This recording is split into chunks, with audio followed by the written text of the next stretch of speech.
Assalamualaikum warahmatullahi wabarakatuh. Tahun 2026 yang seharusnya menjadi awal dari perbaikan atas kondisi yang menimpa di tahun 2025, ternyata kita dikejutkan. Tidak hanya dalam negeri, ada kejutan besar yang terjadi secara global. Berita-berita yang menyampaikan penangkapan Presiden Venezuela, Nicolas Maduro, oleh tentara Amerika Serikat mengguncang dunia secara keseluruhan. Mengapa ini bisa terjadi dan apa sebenarnya yang diincar oleh Amerika Serikat terhadap Venezuela? Apakah betul Amerika Serikat sedang dalam posisinya sebagai polisi dunia untuk memerangi narkoba dan juga tuduhan-tuduhan lain yang ditujukan oleh Amerika? Apakah ini murni soal narkoba? Atau ada agenda lain yang jauh lebih besar menyangkut energi dan hegemoni dolar? Di sini gue akan bedah secara utuh dari kronologi serangannya, serta motif yang dilakukan oleh Amerika Serikat, dan juga apa dampaknya bagi iklim usaha di Indonesia yang sedang kita upayakan untuk bangkit setelah kita mengalami tantangan yang luar biasa di tahun 2025. Simak sampai habis videonya.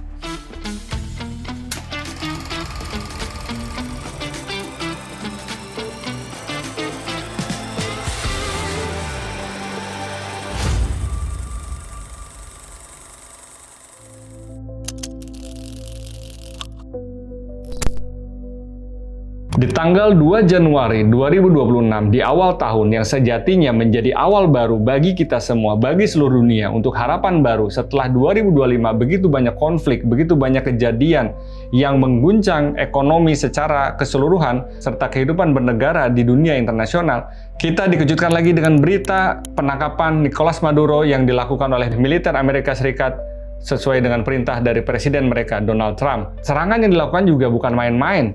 Amerika mengerahkan hampir 150 armada udara canggih, termasuk jet tempur F-35 dan helikopter Stealth, yang merupakan armada perang yang tercanggih yang dimiliki oleh Amerika Serikat. Dalam hitungan jam, pasukan elit Amerika Serikat, Delta Force, melakukan operasi senyap di Istana Miraflores, Venezuela, tempat kediaman presiden mereka, Nicolas Maduro, dan istrinya berada. Tanpa invasi skala penuh, tanpa perlawanan berarti yang dilakukan oleh penjaga-penjaga Nicolas Maduro beserta istrinya dipaksa, ditahan, dibawa oleh pasukan Amerika untuk diterbangkan langsung ke Amerika Serikat, yang dimana sudah ada tuntutan yang menanti Nicolas Maduro dan istrinya yang disiapkan oleh Amerika Serikat. Dunia gempar, ini bukan sekedar penangkapan biasa. Bayangin, ada seorang pemimpin negara di wilayahnya ditangkap oleh pemimpin negara lain yang bukan wilayah hukum mereka, dengan semena-mena, dengan seenaknya bisa mengambil seorang pemimpin negara dan dibawa ke negara lain.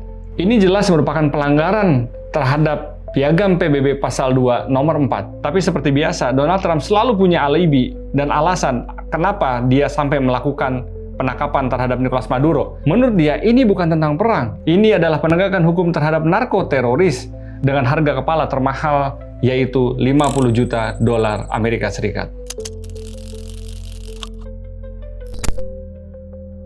Sebelum kita masuk ke detail operasinya, gue pengen cerita juga, kenapa sih Venezuela, negara yang kaya minyak di bagian Amerika Latin, itu disebut sebagai paradok terbesar di dunia? Dan apa yang sebenarnya direbutkan di Venezuela? Ini bukan rahasia umum lagi. Kalau lu googling apa yang dimiliki oleh Venezuela, di dalam tanah kekayaannya itu mengandung hampir cadangan terbesar minyak dunia, bahkan mengalahkan cadangan yang dimiliki oleh Arab Saudi. Bahkan beberapa data menyebutkan cadangan minyak di Venezuela itu sepertiga dari cadangan minyak dunia. Di tahun 1980-an, negara ini hidup makmur dengan GDP per kapita mencapai 12.000 dolar. Warganya sangat makmur dan hidup dengan subsidi yang sangat melimpah akibat kekayaan dari minyak yang mereka miliki. Tapi kita lompat ke tahun 2023-2024, kondisinya berbalik 180 derajat. Dari data statistik yang gue baca, angkanya itu cukup mengerikan. 82,4 warga Venezuela hidup dalam garis kemiskinan. Lebih parah lagi, 50,5% warganya udah nggak tahu besok mau makan apa dan hidup dengan apa. Bahkan kelas menengah yang digadang-gadang sebagai penopang sebuah negara itu nyaris punah di Venezuela. Dan ini semua terjadi karena hiperinflasi atas mata uang mereka, Bolivar, yang menyentuh hampir 348% dalam 1 bulan aja. Bayangin lu punya uang di sana, tapi tumpukan kertas uang yang lu miliki itu nggak lebih mahal, nggak lebih berharga daripada selembar tisu toilet. Dan upah minimum yang dulunya 400 dolar sekarang menjadi drop hanya 3 dolar per bulan. Akibatnya, eksodus massal. kabur aja dulu. Hashtag yang pernah kita pakai mungkin terinspirasi dari hashtag yang mereka gunakan. Mereka melakukan eksodus massal dan tercatat dalam sejarah ini menjadi krisis migran terbesar yang ada di dunia modern saat ini. Beberapa analis mengatakan kondisi Venezuela saat ini merupakan kutukan atas national resources yang mereka miliki. Kenapa? Karena mereka 95% benar-benar bergantung pada kekayaan minyaknya saja. Mereka mematikan industri-industri lainnya dan mereka hanya mengandalkan ekonominya dari jualan minyak mentah ke negara-negara lain.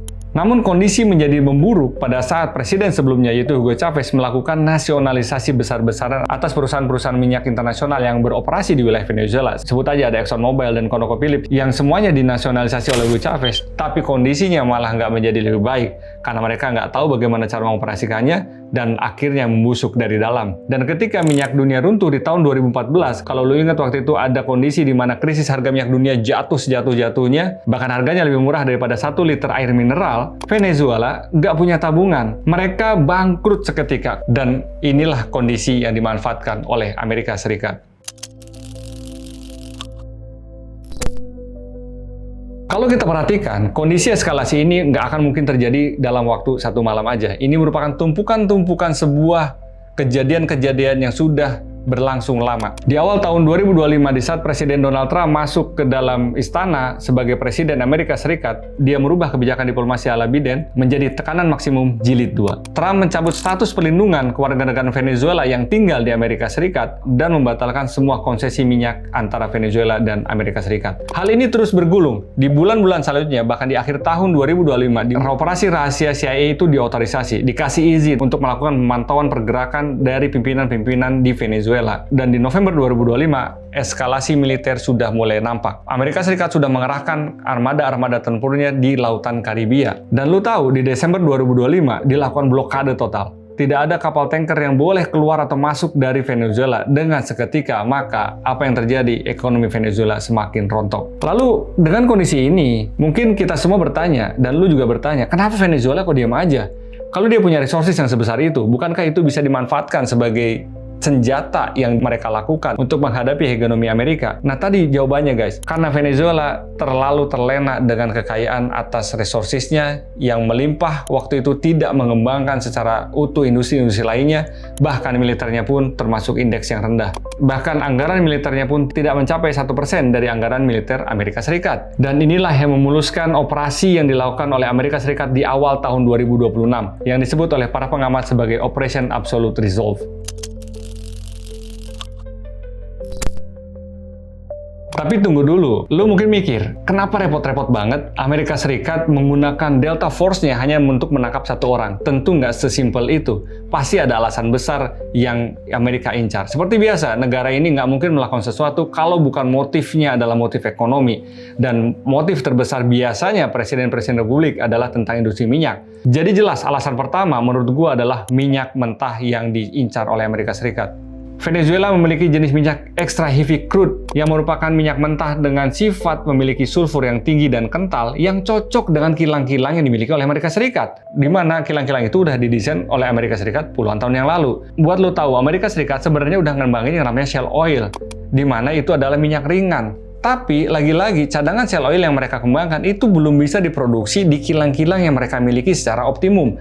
Maka mereka tetap membutuhkan yang namanya extra heavy crude. Dan kondisi ekonomi Amerika yang kita tahu juga mengalami inflasi, mereka butuh barang mentah yang murah agar ongkos produksinya rendah, sehingga mereka bisa menjual produk-produk turunan dari hasil kilangnya dengan harga yang lebih tinggi lagi. Alasan kedua yang kita nggak bisa nafikan, kita dapat membaca dengan mudah bagaimana di akhir-akhir sebelum penangkapannya, Nicolas Maduro memamerkan kemesraan hubungannya dengan China. Bahkan dia memegang ponsel Huawei yang mengatakan bahwa ponsel ini adalah ponsel terbaik di dunia karena Amerika Serikat tidak bisa melacak keberadaannya, posisinya, dan percakapannya. Amerika menganggap bahwa Venezuela menjadi pintu belakang di wilayah Amerika Latin untuk masuknya negara-negara yang menjadi saingan dan ancaman bagi hegemoni Amerika Serikat, yaitu Rusia dan China. Tentu saja, bagi Washington, ini adalah sebuah kondisi yang sangat krusial. Jadi gue bisa bilang bahwa penangkapan Nicolas Maduro ini bukan sekedar penegakan hukum yang digadang-gadang oleh Donald Trump yang mengatakan bahwa operasi ini adalah untuk menanggulangi ancaman narkoba di Amerika Serikat yang dituduhkan kepada Venezuela. Mereka menganggap bahwa Venezuela tidak kooperatif dalam memerangi narkoba yang merajalela di Amerika Serikat. Tapi ini adalah sebuah regime change atau pergantian rezim untuk membersihkan pengaruh blok timur dari benua Amerika. Dan kita ketahui bahwa penggantinya, pejabat sementara di Venezuela, secara tiba-tiba merubah haluannya menjadi membuka diri untuk berkomunikasi dan berdialog dengan Amerika Serikat.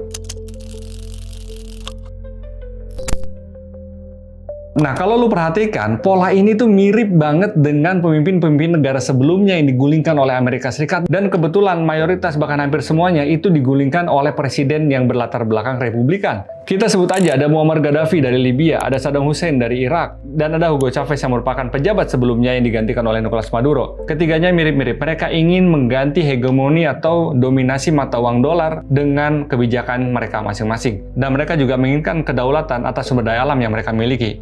Muammar Gaddafi di masa hidupnya, di masa kekuasaannya, dia ingin menciptakan dinar emas di benua Amerika agar tidak bergantung lagi dengan dolar dan franc. Hasilnya, Muammar Gaddafi mengalami akhir yang tragis. Di satu sisi, Presiden Hussein yang lu udah tahu juga, mungkin di antara kita ada yang pernah membaca berita Saddam Hussein akhirnya diberikan hukuman mati oleh Amerika Serikat setelah dilakukan penangkapan atas invasi besar-besaran yang dilakukan Amerika Serikat di negara Irak. Polanya itu kalau gue lihat ya, ini ya lu boleh sepakat atau enggak, tapi kalau gue lihat ini polanya tuh mirip. Pertama, delegitimasi di media. Dibuatlah seolah-olah mereka itu adalah musuh dunia internasional. Yang kedua, dilakukanlah embargo atau sanksi ekonomi terhadap negara-negara yang mereka pimpin. Yang ketiga, dilakukan isolasi internasional. Tidak ada akses keluar ataupun masuk.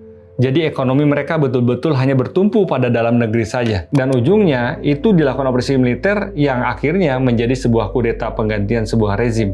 Nicolas Maduro mungkin ingin mencoba pendahulunya untuk terlepas dari petrodolar, tapi kebijakan tersebut malah memukul balik dirinya dan berujung pada penangkapan yang dilakukan oleh Amerika Serikat.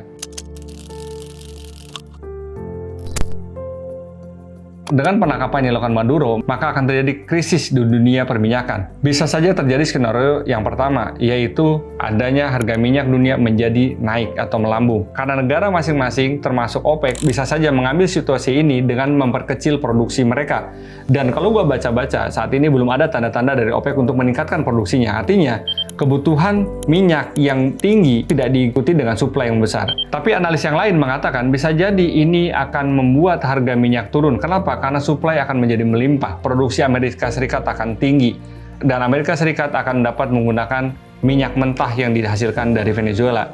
Tapi nggak segampang itu, karena kita ketahui setelah nasionalisasi perusahaan-perusahaan minyak internasional yang ada di Venezuela, mereka tidak bisa benar-benar mengoperasikan dengan baik dan benar, maka kondisinya itu sudah sangat buruk dan pastinya akan butuh perbaikan yang tidak mungkin selesai dalam waktu singkat, mungkin bisa 2 atau 3 tahun. Dan sekarang gimana dampaknya terhadap kondisi ekonomi di Indonesia, dan apa yang harus kita lakukan sebagai pengusaha ataupun sebagai penggerak ekonomi di Indonesia? Kita tentu aja berharap di 2026 ini merupakan awal yang indah, awal untuk start lebih baik lagi, bagaimana kita bisa mengembangkan rencana-rencana eksekusi bisnis yang sebelumnya tertunda di 2025. Sinta Kamdhani, Ketua Umum Apindo, mengatakan bahwa efek dari Venezuela sebenarnya relatif kecil bagi Indonesia secara langsung, karena perdagangan yang dilakukan antara Indonesia dan Venezuela itu nggak mencapai 1%, bahkan hanya 0,02% aja, dan meningkati peringkat 108 di negara-negara yang melakukan transaksi dengan Indonesia, baik ekspor maupun impornya. Lalu bagaimana dengan pasokan BBM? Kementerian SDM menegaskan bahwa pasokan BBM di Indonesia tidak akan terganggu, karena selama ini memang minyak-minyak mentah yang didatangkan dari luar ke Indonesia itu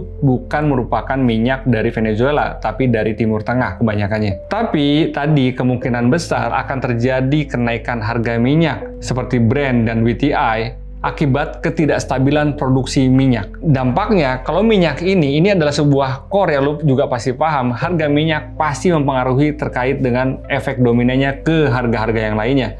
Karena sekali harga minyak naik, maka akan berdampak pada sektor transportasi, logistik, pengiriman barang juga akan naik, dan biaya-biaya produksi lainnya juga pasti akan ikut naik. Yang ujung-ujungnya harga jual barang akan menjadi lebih tinggi lagi. Kondisi ini tuh sebenarnya memprihatinkan. Bahkan Sekjen PBB Antonio Guterres mengatakan bahwa ini tidak bisa menjadikan pembiaran, karena bagaimanapun nanti hal ini bisa diikuti oleh lain-lain. Lu bayangin deh, nanti kalau Cina nyaplok Taiwan, karena contoh Amerika yang ngambil kepala negaranya, dan negara-negara lain pun yang berseteru yang mempunyai kekuatan lebih besar daripada negara yang ditujunya, maka dengan seenaknya, dengan semudahnya bisa melakukan apa yang dilakukan Amerika saat ini. Kutukan-kutukan keras emang disampaikan langsung oleh negara-negara yang kuat, ya Cina, Rusia, India, mengatakan kutukannya atas penangkapannya dilakukan Amerika Serikat. Ya Indonesia hanya mengatakan prihatin saja. Ya tentu aja ini mungkin sebuah strategi positioning dari negara Indonesia agar tidak terlalu dalam konflik yang ada di dunia internasional.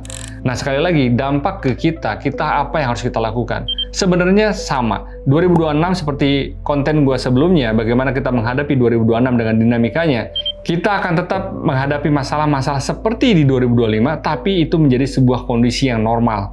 Artinya, strateginya kita tetap harus bertahan dengan cash flow yang sehat.